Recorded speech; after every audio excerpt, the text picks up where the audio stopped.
Alors, bonjour à vous. Vous êtes le collectif Santé Saint-Nazaire. Donc, vous venez de Saint-Nazaire, une sacrée route. Alors, petite présentation succincte. Qui vous êtes? Quelle association vous représentez? Quel est son objet? Et donc, dire que vous venez de Saint-Nazaire. Ok. Vas-y, commence. Je commence. Donc, Christian. Donc, nous sommes tous les trois du collectif Santé Saint-Nazaire. Collectif qui a été créé à l'été 2021, juste après l'annonce d'Emmanuel Macron de l'obligation vaccinale pour un certain nombre de professionnels de santé, pompiers, aide à domicile, etc. Donc, ce collectif s'est créé suite à cette annonce et il a regroupé des personnes qui avaient décidé de ne pas participer à cette expérimentation médicale puisqu'il n'y avait pas suffisamment de recul sur ce vaccin. Voilà. Et pourquoi créer un collectif pour ça?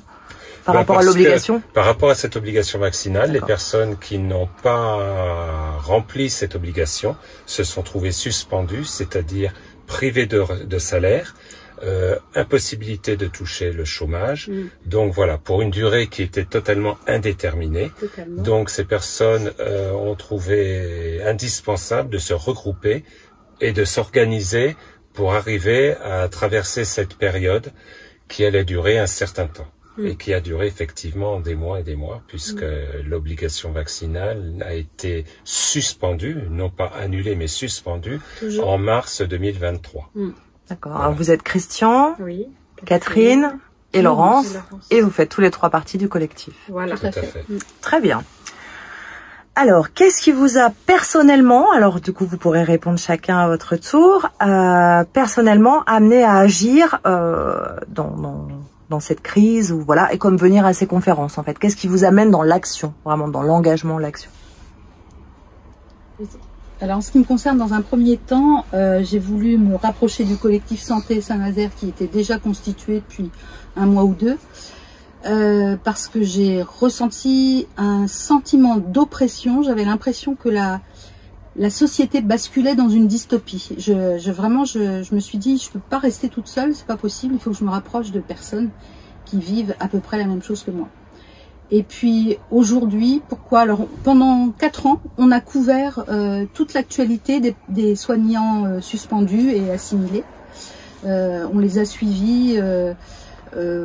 Je dirais pas au jour le jour, mais il y avait au moins 2 à 3 vidéos par semaine au gros de la crise. On a suivi le marché solidaire parce qu'en fait ces soignants n'avaient plus rien à manger, plus de salaire, plus de quoi payer les loyers. Donc on faisait les fins de marché, enfin Catherine et Christian faisaient les fins de marché le dimanche, récupéraient des victuailles, des légumes, de la viande, enfin tout ce que les commerçants voulaient bien donner. Et Dieu sait si les commerçants ont été généreux à cette époque, pendant un an et demi. Je voudrais juste rajouter Catherine et Christian, mais bien d'autres personnes. Et bien d'autres. Je dis Catherine et Christian présents ici ce soir. Et du coup, le dimanche, il y avait cette espèce de petite réunion d'une trentaine de familles. Hein. Vous avez couvert au gros de la distribution alimentaire. Ça donc nourrissait une trentaine de familles. Il y avait beaucoup de convivialité. Voilà, non seulement ça nourrissait, mais en plus il y avait beaucoup de convivialité. C'est-à-dire que c'était une salle qui était louée à cet effet-là, et il y avait un piano. Donc on avait un musicien qui venait pianoter, jouer de la belle musique, et puis pendant ce temps-là, les paniers s'organisaient, et puis après c'était autour d'un thé, d'un café, des gâteaux que les commerçants ont pu donner, et voilà, il y avait beaucoup de chaleur. C'était presque de la prise en soin, quoi, en fait. On soignait le dimanche. C'est ça. Hein. Ah oui, le lien dans les moments difficiles, c'est essentiel. Hein. Ah oui, c'était formidable. C'était formidable. Donc on a vécu des choses fortes. Voilà. Un esprit familial. Ouais. D'accord. Et alors, vous, Christian? Alors moi, ce qui m'a poussé à rejoindre le collectif, alors sachant que on n'était pas, ni Catherine ni moi, soumis à l'obligation vaccinale, étant juste retraité et pas dans des professions de santé, mais on trouvait cette situation tellement injuste, on voyait les difficultés qu'allaient affronter ces personnes, donc on s'est dit, il faut absolument qu'on les aide, qu'on voit comment on peut les aider, Et donc on est rentré dans le collectif en fait à travers, le collectif était déjà très structuré, à travers un groupe qui était dédié à la communication, à l'information, qui préparait des affiches, des tracts pour des manifestations ou un certain nombre d'actions qui étaient organisées par le collectif.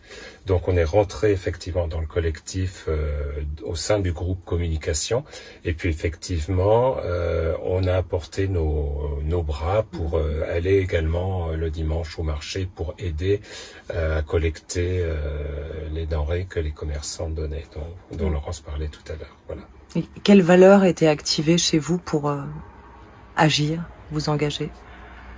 C'est vraiment le sentiment que cette loi était totalement injuste et que en plus des soignants, alors même s'il n'y a pas que des soignants, mais il y avait quand même essentiellement des soignants, qui sont des personnes qui ont fait de leur vie un don pour les autres, qui se retrouvent comme ça complètement exclus du fonctionnement de la société. On trouvait ça insupportable.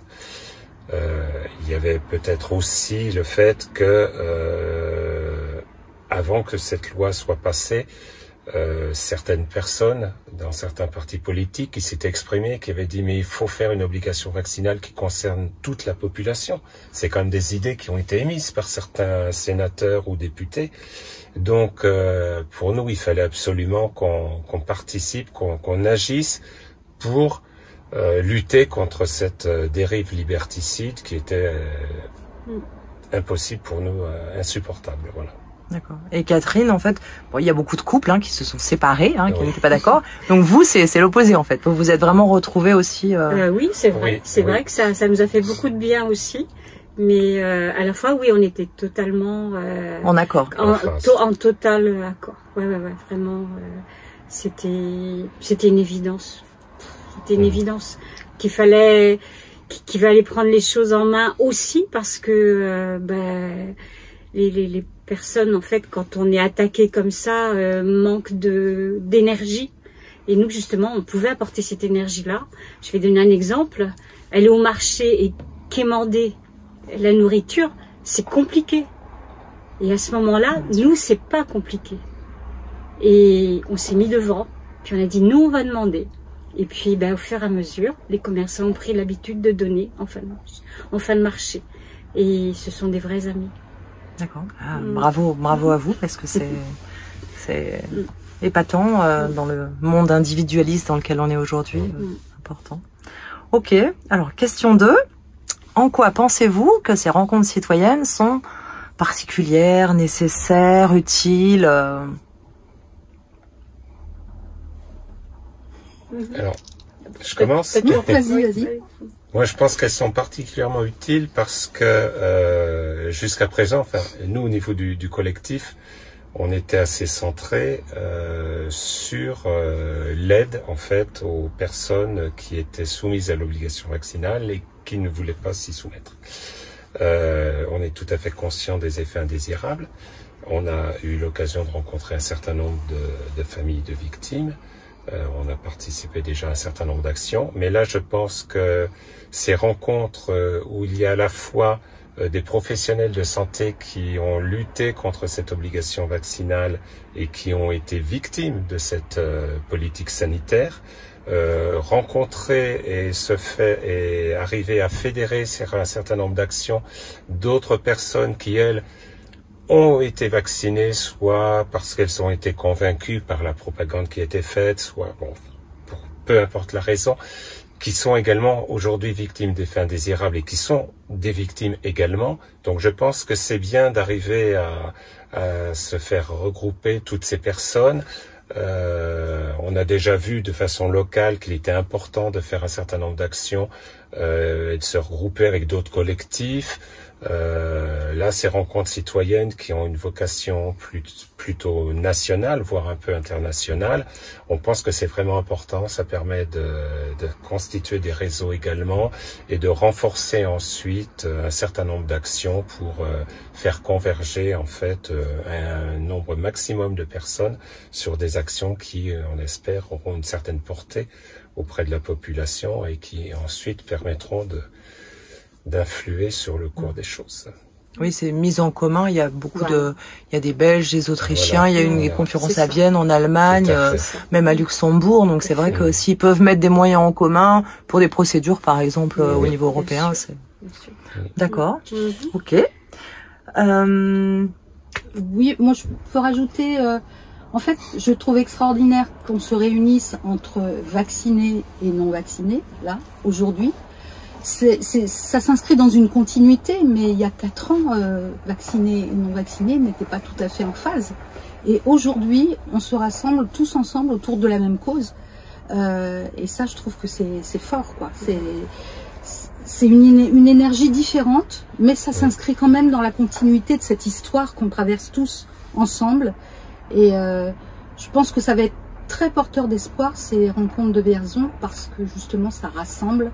Et ça va peut-être faire prendre la mesure aux autorités sanitaires que ce ne sont pas des petits clochers qui s'agitent localement, mais c'est un grand mouvement, une grande coalition qui est en train de se constituer. Voilà. Et là, tremblez, messieurs, mesdames.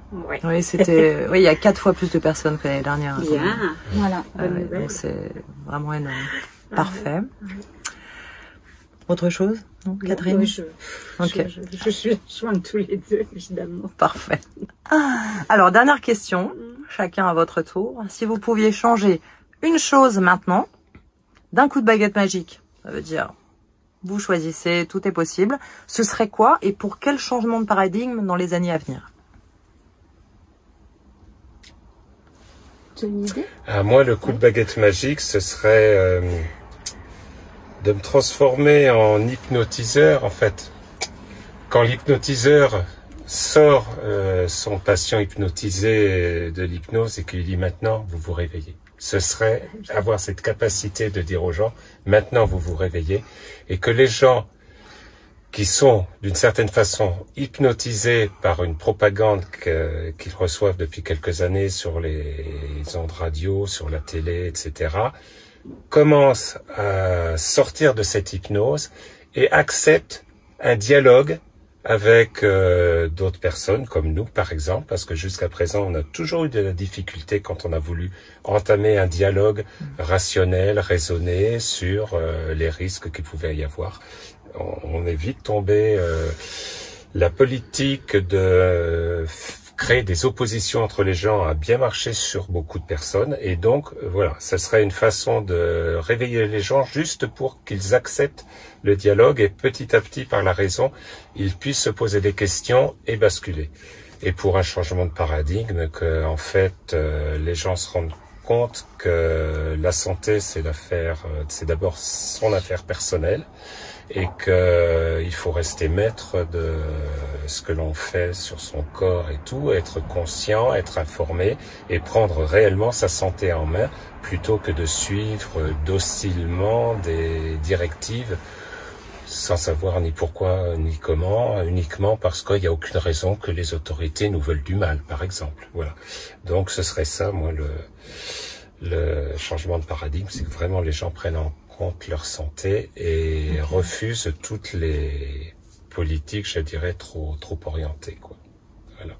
J'irai même plus loin, je dirais que stop à l'infantilisme, que les gens redeviennent adultes, voilà, et qu'ils recherchent la vérité, et que la vérité, elle sera à portée de main.